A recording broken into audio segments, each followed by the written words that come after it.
ಈಗಿನ ವಕೀಲ ಸಂಘದ ಅಧ್ಯಕ್ಷ ಹೇಳಿದ್ರು. ಒಂದು ಪ್ರಿಯಾಂಕಾ ಖರ್ಗೆ ಅವರು ಒಂದು ಪತ್ರವನ್ನು ಬರೆದಕ್ಕೆ ರಾಜ್ಯದ ಮುಖ್ಯಮಂತ್ರಿಗಳು ಅದನ್ನು ಪರಿಶೀಲಿಸಿ ಯೋಗ್ಯ ಕ್ರಮ ಕೈಗೊಳ್ಳಬೇಕನ್ನುವಂತ ಏನ್ ಬರೆದಿದ್ರು ಪಥಸಂಚಲನ ಸಲುವಾಗಿ ಬರೆದಿದ್ರು. ಒಂದು ಅದಕ್ಕೆ ಎತ್ತರ ಕೊಟ್ಟಿರ್ತಕ್ಕಂಥ ಮುಖ್ಯಮಂತ್ರಿಗಳು ಇದು ಒಂದು ತಿಂಗಳ ನಿರಂತರ ಹೋರಾಟ ಮಾಡಲಾಗಿದ್ದಾರೆ. ಕಾರ್ಖಾನೆಯವರು ಯೋಗ್ಯ ಬೆಲೆ ಘೋಷಣೆ ಮಾಡಿದ ಕಾರ್ಖಾನೆಗಳನ್ನು ಚಾಲೂ ಮಾಡಬೇಕನ್ನುವಂಥದ್ದನ್ನ ಬಹಳ ಸ್ಪಷ್ಟವಾಗಿ ರೈತ ಸಂಘದ ಮುಖಂಡರು ಕಬ್ಬು ಬೆಳೆಗಾರರು ಹೇಳ್ತಾ ಬಂದಿದ್ದಾರೆ. ಆದ್ರೆ ಇವರು ಕೇಳಿರ್ಲಿಕ್ಕಿಲ್ಲ, ರಾಜ್ಯ ಸರ್ಕಾರಕ್ಕೆ ಸಕ್ಕರೆ ಮಂಡಳಿ ಕೊಡ್ತಾ ಇರಲಿಕ್ಕಿಲ್ಲ. ಇದಕ್ಕ ತುರ್ತು ಕ್ಯಾಬಿನೆಟ್ ಸಭೆಯನ್ನು ಕರೆದು ಇದನ್ನು ನಿರ್ಣಯ ಮಾಡುವಂತ ಕೆಲಸ ಮಾಡಬೇಕಾಗಿದೆ. ಬಿಟ್ಟು ಇದೊಂದು ವಾಣಿಜ್ಯ ಬೆಳೆ ಕಬ್ಬು, ಈ ಉತ್ತರ ಕರ್ನಾಟಕದ ಬೆಳೆ ಕಬ್ಬಾಗಿರ್ತಕ್ಕಂಥ ಈ ಒಂದು ಇಂಥ ಒಂದು ಸಂದರ್ಭದಲ್ಲಿ ಅತಿವೃಷ್ಟಿ ಆಗೈತಿ, ಅನಾವೃಷ್ಟಿ ಆಗೈತಿ, ರೈತ ಗೋಳಾಗಿದ್ದಾನು. ಈಗಾಗಲೇ ಗೊಂಜಾಳಕ್ಕೆ ಬೆಲೆ ಇಲ್ಲ, ಉದ್ದು ಬೆಳೆದಿರ್ತಕ್ಕಂಥ ಬೆಳೆ ಇಲ್ಲ, ಹೆಸರು ಬೆಳೆಗಳು ಹಾಳಾಗಿದ್ದಾವು, ಸೋಯಾಬೀನ್ ಬೆಳೆ ಹಾಳಾಗೈತಿ. ಇದಕ್ಕೆಲ್ಲ ಪರಿಹಾರ ಘೋಷಣೆ ಮಾಡುವುದನ್ನು ಬಿಟ್ಟು ಇದನ್ನೆಲ್ಲ ಬಿಟ್ಟು ಈ ರೈತರಿಗೆ ಒಂದು ಸಿಹಿ ಸುದ್ದಿ ಮಾಡಬೇಕನ್ನುವಂಥದ್ದನ್ನ ಇವರು ಇಟ್ಟುಕೊಳ್ಳದೆ ಸರ್ಕಾರ ಮತ್ತು ಸರ್ಕಾರದ ಆಡಳಿತ ನಡೆಸತಕ್ಕಂಥ ಏನು ಸಕ್ಕರೆ ಮಂತ್ರಿಗಳದಾರ ಇವರೆಲ್ಲ ಇರ್ಬೇಕಾಗ್ತಂಗಾರ ನಾವ ಕೇಳಿ ಬೆಲೆ ಪಡೆದಾಗ ಏನು ಕೊಟ್ಟಿರ್ತಕ್ಕಂಥ ರಕ್ಷಣೆ ಕೊಟ್ಟಿರ್ತಕ್ಕಂಥ ಆರಕ್ಷಕ ಠಾಣೆಯವರು ತಾವೆಲ್ಲ ಹಿಂದೆ ಹೋಗಿ ನಮ್ಮ ಆಫೀಸಲ್ಲಿ ಕೊಂಡಿರ್ಬೇಕು, ಈ ವಿಷಯವನ್ನು ಆದೇಶ ಮಾಡ್ಬೇಕು.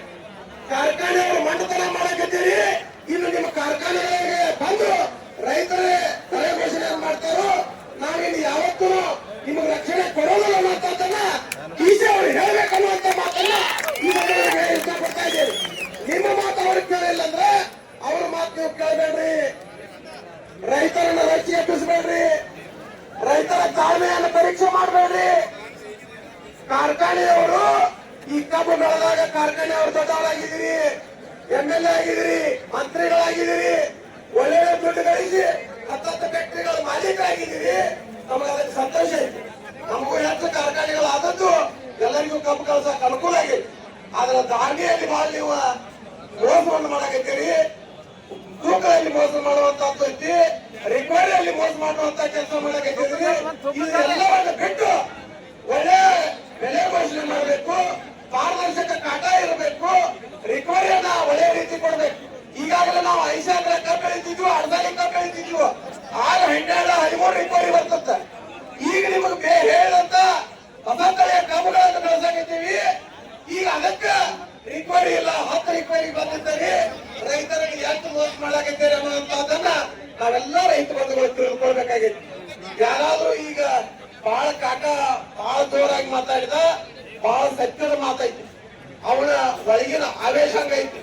ಎಷ್ಟು 75ರಿಂದ ಈ ಸಂಘಟನೆಯನ್ನು ಮಾಡಿ ರೈತರ ಪರಿಸ್ಥಿತಿ ಏನಿತ್ತು, ಕಾರ್ಖಾನೆ ಅವರ ಪರಿಸ್ಥಿತಿ ಏನಿತ್ತು, ನಾವೆಲ್ಲ ಯುವಕರು ದುಶ್ಚಟಗಳಿಗೆ ಬಲಿ ಹಾಕಬಾರ್ದು ಅನ್ನುವಂಥದ್ದನ್ನ ಹೇಳ್ತಕ್ಕಂಥ ಕಾಕಾಗ ಈ ತಮ್ಮೆಲ್ಲರ ಪರವಾಗಿ ಕಟ್ಟುವಾದ ಒಂದು ಧನ್ಯವಾದಗಳನ್ನು ಹೇಳಿಕೆ ಇಷ್ಟಪಡ್ತಾ ಇದ್ದೀನಿ.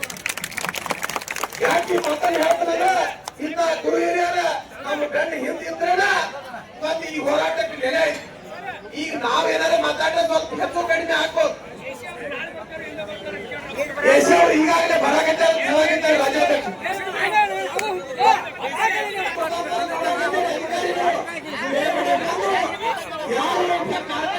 ನೀವೇನ್ ಚರ್ಚೆ ಮಾಡಿದ್ರಿ, ಏನು ಬೆಲೆ ಪ್ರಶ್ನೆ ರೈತರಿಲ್ಲ ಮತ್ತೆ ಅನಾಹುತ ಮಾಡಬಾರ್ದು, ಸಾರ್ವಜನಿಕರಿಗೆ ತೊಂದರೆ ಆಗಬಾರ್ದು. ಈಗಾಗಲೇ ಮುಂಜಾನೆದಿಂದ ಈಗ ರಸ್ತೆ ಬಂದಾಗಿ ಸಾರ್ವಜನಿಕರಿಗೆ ತೊಂದರೆ ಆಗಿರ್ಬೋದು. ಸಾರ್ವಜನಿಕರಿಗೆ ತೊಂದರೆ ಆದ್ರೂ ಕೂಡ ಬೆಲೆ ಪಡ್ಕೊಳ್ಳಕ್ಕೆ ಎಲ್ಲರೂ ಪರಿಶೀಲನೆ ಮಾಡಿ ಈ ಕಾರ್ಯಕ್ರಮವನ್ನು ಯಶಸ್ವಿ ಮಾಡಬೇಕು.